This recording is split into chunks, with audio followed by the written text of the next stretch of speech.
Hey guys, how are you doing? This is Tony Saga of the Lavender Town Project, and in today's video I'm going to be talking about the spiritual significance of the holiday Halloween. Now, for the longest time I've wanted to do a video about Halloween, but I was always wondering what the spiritual significance of the holiday was, if there was any. Now, I'm pretty sure that there was, and I've always been sure, and there's been a lot of talk about it over the years, and so I just wanted to talk about it and let you guys know what I found about it. I will be referring mostly to Halloween, or Hallows Eve as they call it, but I'll also be referring to Day of the Dead or Dia de los Muertos, because that is basically kind of the same thing in a way.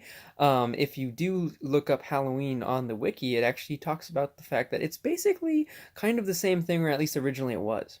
So without further ado, let's go into what I found on Halloween and its spiritual significance. It's going to be dealing with a lot of things that I didn't even know about, and probably a lot of things that you guys didn't know about either. Let me know in the comments what you guys think about this, and let me know what you know about Halloween. Anyways, let's get to it. Halloween, or Samhain, falls on October 31st and is when the veil between the world and the living and the world of the dead is believed to be the thinnest. Halloween is all about celebrating the cycle of death and rebirth. In the northern hemisphere, the leaves are dying and nature is preparing for the still of winter. Just the same, in the southern hemisphere, the dormant buds are preparing to rebirth themselves and open to the start of summer. Death and rebirth is an important cycle that is seen in nature constantly, and it's also something that is mirrored within us. We are always going through our own process of shedding, releasing, and rebirthing ourselves as we travel along the journey of life. Halloween is a time to honor the deaths that we have all experienced throughout the year. It is time to make peace with all the things that we have needed to let go of and to celebrate the cycle of the new.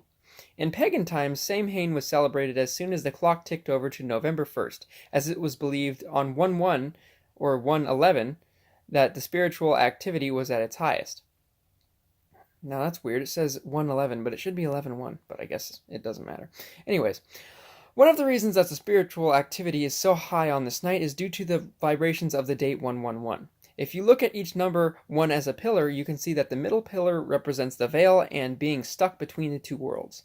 The veil between the living and the dead is also said to be the thinnest due to the sun's position in the deep and intuitive sign of Scorpio. Scorpio energy is all about transformation and honoring the cycles of death and rebirth, but it also rules over the paranormal and our connection to the other dimensions and portals. Going back to the symbolism of the three pillars, 111, the darkness that falls between October 31st and November 1st allows us and other beings to travel between dimensions. This is where the tradition of jack-o'-lanterns and dressing up in costumes arose. People did it to protect themselves from any wandering spirits who could bring them harm. Even though a portal is unlocked at this time of year, Halloween is a really celebration of Mother Nature and the ever-evolving energies that live around us and through us. As you know, energy cannot be destroyed. Instead, it simply shifts from one form to another, and that is exactly what we are called to honor during this sacred time. Once again in pagan times, important rituals were conducted on Samhain to celebrate death, the gods, the spirits, and to understand the connectedness of all beings and creatures in this universe. Halloween is not a night to be feared, however. It is a time to give just a little extra thought to the fact that we are all spiritual beings that never die.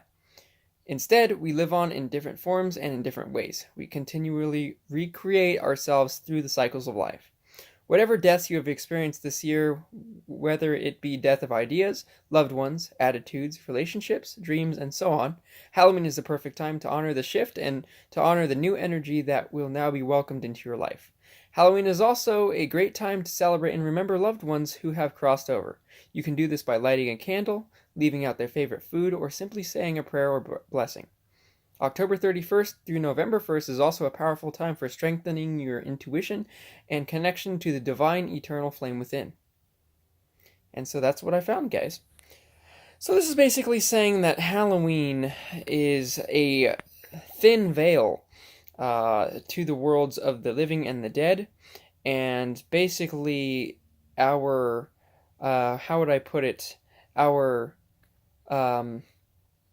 what am I trying to say? The tradition that we have, so to speak, of dressing up and using jack-o'-lanterns or the pumpkins that you carve out and put candles in them is a reference to being able to ward off evil spirits. Now, I'm assuming that the costumes are probably either relating to hiding from the evil spirits or possibly to confuse them or even scare them off.